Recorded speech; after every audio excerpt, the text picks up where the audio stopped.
কক্সবাজারে সুগন্ধা বীজ কেমন এবং সেখানে কি কি পাওয়া যায় সেটাই নিয়ে আমার আজকের ভিডিওটি আপনাদের সঙ্গে শেয়ার করছি। আসসালামু আলাইকুম, আমি আয়েশা সিদ্দিকা। আয়েশা ব্লগ ভেঞ্চার চ্যানেলে আপনাদের আরও একবার স্বাগত জানাই। কক্সবাজারে এসে সুগন্ধা বীচে ঘুরতে গিয়েছিলাম আর সেই ভিডিওটা আপনাদের সঙ্গে শেয়ার করছি। আশা করি পুরো ভিডিওর সঙ্গেই থাকবেন, স্কিপ করবেন না। তো আমার ভিডিওটি দেখলে আপনাদের কাছে হয়তোবা একটু ভালোও লেগে যেতে পারে। ভিডিওর শুরুতে আপনাদের সঙ্গে প্যারাসাইলিং একটু শেয়ার করলাম। তো যাদের অনেক বেশি সাহস এরকম সমুদ্রের উপরে কিন্তু প্যারাসাইলিং করতে পারেন, এর জন্য কিন্তু আপনাদের টিকিট নিতে হবে। তো আমি জিজ্ঞাসা করেছিলাম 2000 টাকা করে একজন প্যারাসাইলিং করবে 1 ঘন্টা। তো সমুদ্রের উপরে যদি এরকম প্যারাসাইলিং করেন তাহলে নিজের কিন্তু একদম মুক্ত স্বাধীন মনে হবে। তবে যাদের একদমই সাহস নেই তারা কিন্তু কখনোই ভুল করে এটা করতে যাবেন না। এই যে এখন সুগন্ধা বিচে চলে এসেছি আর এসেই কিন্তু প্রথমেই আমি একটা মোবাইলের এরকম একটা কাভার কিনে নিয়েছি, কারণ সমুদ্রের কাছে আসলেই না নিজেকে একটু ভিজাতে মন চায়। তো যখন অনেকজন ভিজে তখন কিন্তু আর লোভ সামলানো যায় না। আমার হাতে তো মোবাইলটা সবসময় থাকেই, যার জন্য কাভারটা নিয়েছি যাতে মোবাইলে কোনো রকম পানি না যায়। প্রথমেই কিন্তু আমার কাছে 150 টাকা চেয়েছিল, তারপর কিন্তু আমি এই সাদা কাভারটা পছন্দ করেছিলাম আর 100 টাকা দিয়ে কিনে নিয়েছিলাম। এখন কিন্তু বাংলাদেশের প্রায় সব জায়গাতেই অনেক বেশি গরম পড়েছে। তো কক্সবাজারেও কিন্তু গরম ছিল, এর মধ্য দিয়েও কিন্তু আমরা কোনো কিছুতেই থেমে থাকিনি। যখন বৃষ্টি হয়েছে তখন হয়তো বা থেমেছিলাম, আবার যখন একটু আকাশটা মেঘ করে এসেছে তখন আবার বেরিয়ে পড়েছি, আর রোদ তো ছিলই। তো এর মধ্য দিয়েই কিন্তু সব কিছু করেছি, যেহেতু ঘুরতে এসেছি ঘুরতে তো হবেই। আর ছেলে মেয়ে যেহেতু ছোট, তো একটু হিসাব নিকাশ করে ঘুরতে হয়েছে। সব সময় কিন্তু রোদে তাদেরকে নিয়ে আসলে ঘুরতে পারিনি। আর সুগন্ধা বিচে এসেই এই যে আমার যে পছন্দের ফলটা আনারকলি, এটা কিন্তু চোখে পড়ে গেল।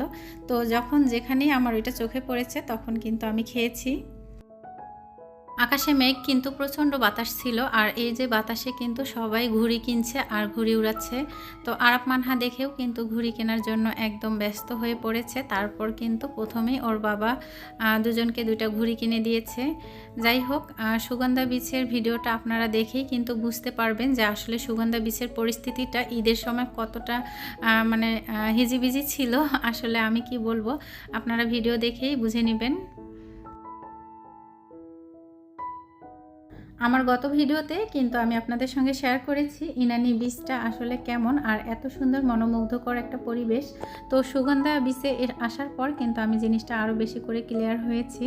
যদিও বা ইনানি বীচটা একটু কক্সবাজার শহর থেকে দূরে, তারপরেও কিন্তু আমি মনে করব যে আমাদের থাকার জন্য অনেক বেস্ট একটা জায়গা, এত সুন্দর নিরিবিলি একটা পরিবেশ। আর আমি যে রিসোর্টে ছিলাম সেটা ভিডিও কিন্তু আপনাদের সঙ্গে শেয়ার করব। তো এই যে সুগন্ধা বিচে এসে কিন্তু আমি সেটা আরও ভালো করে বুঝতে পেরেছি। সুগন্ধা বিচের পরিবেশটা কিন্তু ছিল এরকম হিজিবিজি। এখানে আপনারা একটা পিকচার উঠাবেন যে তার জন্য মনে হয় যে কোনো পরিবেশ নেই, এতটা মানুষের ভিড়, মনে হয় যে এখানে একটা মেলা বসেছে। তো মেলাতে এত লোকজন, এরকম একটা পরিস্থিতি। যাই হোক, এখানেও কিন্তু আপনারা কেনাকাটার জন্য অনেক পারফেক্ট। ইনানি বিচে মাত্র কয়েকটা ছোট ছোট দোকান আছে, তবে সুগন্ধা বিচের পাশে আপনারা অনেক বড় বড় দোকান পাবেন, যেখান থেকে আপনারা সব রকম কেনাকাটা করতে পারবেন, যেটা আমরা করেছি। কক্সবাজারে ঘুরতে যাওয়ার পাশাপাশি যাদের কেনাকাটা করার ইচ্ছা আছে তাদের জন্য আমি মনে করি যে সুগন্ধা বিচ পারফেক্ট। তো এখানে আপনারা সমুদ্রের কাছেও ঘুরতে পারবেন এবং এখানে যে বড় বড় দোকান আছে সেগুলোতে আপনারা আপনাদের পছন্দ মতো সব রকমের জিনিস কিনতে পারবেন। এছাড়াও আপনারা এখানে মুক্তার তৈরি যে বিভিন্ন জিনিসগুলো একদম অরিজিনাল মুক্তা, সেগুলো কিন্তু আপনারা এখান থেকেই কিনতে পারবেন। মনে করেছিলাম সুগন্ধা বিচে এসেছি, এখানেও কিন্তু একটু সমুদ্রের কাছে যাব, ভিজবো, কিন্তু আসলে সেই সুযোগটা হয়নি। আমাদের রিসোর্টটা আসলে সুগন্ধা বিচ থেকে একটু দূরে, তাছাড়াও এখানকার যেরকম পরিবেশটা ছিল, তো মনে হয় যে এত মানুষের ভিড়ে সমুদ্রের পানি খুঁজে পাওয়া যাচ্ছে না, কি বলবো। তো এই যে সুগন্ধা বিচে শুধু ঘুরে দেখা, আর আমরা এখানে ফিশ ফ্রাই খেয়েছিলাম, বারবিকিউ ফিশ যেটা বলে। তো আপনাদের যাদের বারবিকিউ ফিশ খাওয়ার ইচ্ছা আছে তারা কিন্তু অবশ্যই সুগন্ধা বিচে আসতেই হবে। তো আমি ইনানি বিচের পাশে যে বারবিকিউ ফিশ খেয়েছিলাম, তো সেখানে কিন্তু দাম নিয়েছিল অনেক বেশি, সে তুলনায় এখানে কিন্তু দামটা অনেকটা কম।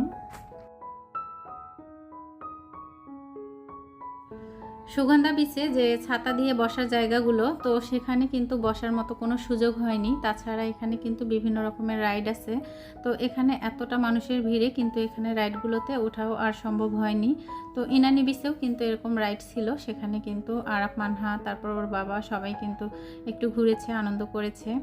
তো সুগন্ধা বিচে আমি যেটা দেখলাম, সবাই ঘুড়ি উড়াতে এবং নিজেকে নিয়েই সবাই ব্যস্ত আছে। তো এখানে রাইড আছে, বাচ্চাদের খেলার ব্যবস্থা আছে, বাচ্চাদের খেলনা আছে। তো সব মিলিয়ে আর কি ভালোই বলবো, খারাপ বলবো না। তো ভিডিওতে তো আপনারা দেখেই বুঝতে পাচ্ছেন।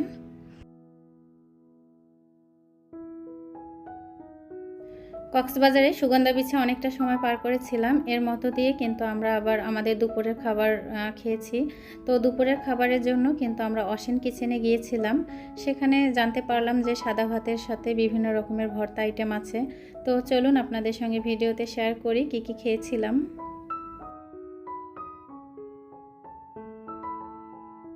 পৃথিবীর বৃহত্তম সমুদ্র সৈকত হচ্ছে কক্সবাজার সমুদ্র সৈকত, যেটা হচ্ছে আমাদের বাংলাদেশে।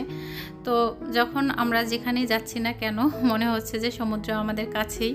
তো এক জায়গা থেকে আরেক জায়গায় যাওয়া আসা করা হচ্ছে সমুদ্রের পাশ দিয়ে।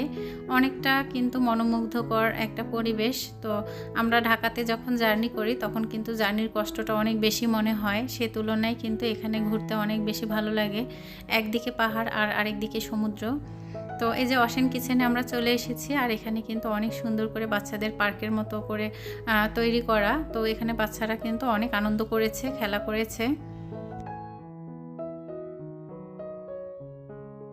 অশিন কিচেন এটা কিন্তু ইনানি বিচের কাছেই। যারা কক্সবাজারে আসবেন তারা চাইলে এখানে আসতে পারেন। বাচ্চাদের কিন্তু এরকম একটা পরিবেশ, খোলামেলা পরিবেশ খেলার জন্য, আর হচ্ছে পাশে কিন্তু খাওয়ার ব্যবস্থা। তো আরফ, মানহা এসেই কিন্তু খেলা শুরু করেছে। আপনাদের ভাই কিন্তু খাবারের মেনু দেখে অর্ডার করেছে কি কি খাবে। তো আমিও একটু ভিডিও করেছি আপনাদের সঙ্গে শেয়ার করার জন্য।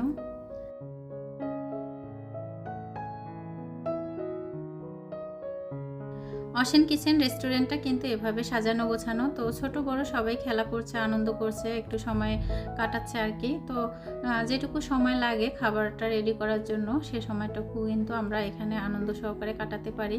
তো এই যে বাচ্চাদের, বড়দের সবার কিন্তু একটু বসার ব্যবস্থা আছে, খেলার ব্যবস্থা আছে।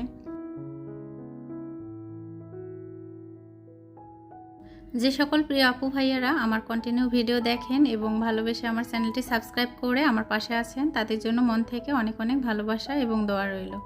যারা আজকে প্রথম আমার চ্যানেলটিতে ভিজিট করেছেন তারা চাইলে ভালোবেসে আমার চ্যানেলটি সাবস্ক্রাইব করে আমার পাশে থাকতে পারেন।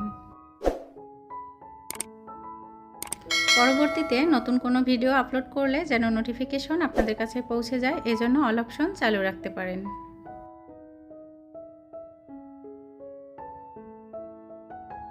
সুগন্ধা বিচের পাশাপাশি আমি অশিন কিচেন আপনাদের সঙ্গে ভিডিওতে শেয়ার করলাম। তো দুপুরের খাবারের জন্য আপনারা এখানে আসতে পারেন। তাছাড়া বাচ্চারা এরকম একটু খেলাধুলা করবে, আনন্দ করবে।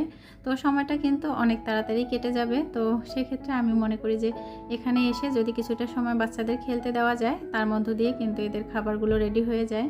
তো যেখানেই আসলে খাওয়া করি না কেন, সেখানেই কিন্তু কিছুটা সময় ওয়েট করতে হয়, এটাই হচ্ছে নিয়ম। তো ঢাকাতেও কিন্তু তাই, কক্সবাজারে এসেও কিন্তু তাই। রেস্টুরেন্টে গিয়ে অর্ডার করে কিন্তু 30 মিনিট থেকে 1 ঘন্টা বসে থাকতে হয়। এখানে কিন্তু কয়েক রকমের ভর্তা ছিল। তো আমরা এখানে শুটকি মাছের ভর্তা, তারপর আলু ভর্তা, ডাল, গরুর মাংসের কালো ভুনা, আর হচ্ছে কোরাল মাছ ফার্স্ট টাইম অর্ডার করেছিলাম।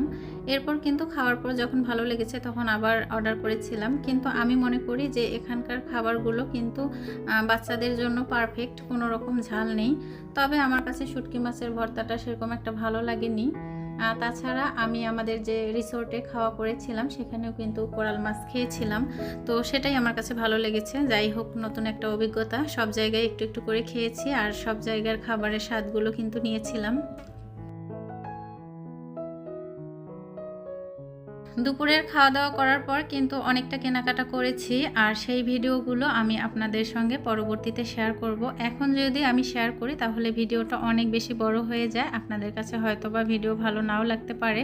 তো কেনাকাটা করার পর যখন আবার পেটে ক্ষুধা লেগেছে, তখন কিন্তু এই যে কক্সবাজারের মিষ্টি কাঁঠাল খেয়েছি। তো এত সুস্বাদু ছিল কাঁঠাল, রাস্তার ধারেই বসে বসে কিন্তু সবাই কাঁঠাল খেয়ে নিয়েছিলাম।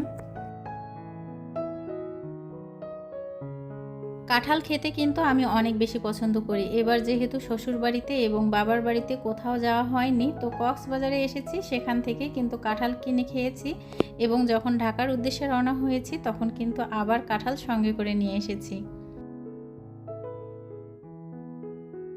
ভিডিওতে কিংবা কথার মাঝে যদি কোনো ভুল ত্রুটি থাকে তাহলে প্লিজ ক্ষমা করে দিবেন। আজ এ পর্যন্তই। সবাই ভালো থাকবেন, সুস্থ থাকবেন। আসসালামু আলাইকুম। আল্লাহ হাফেজ।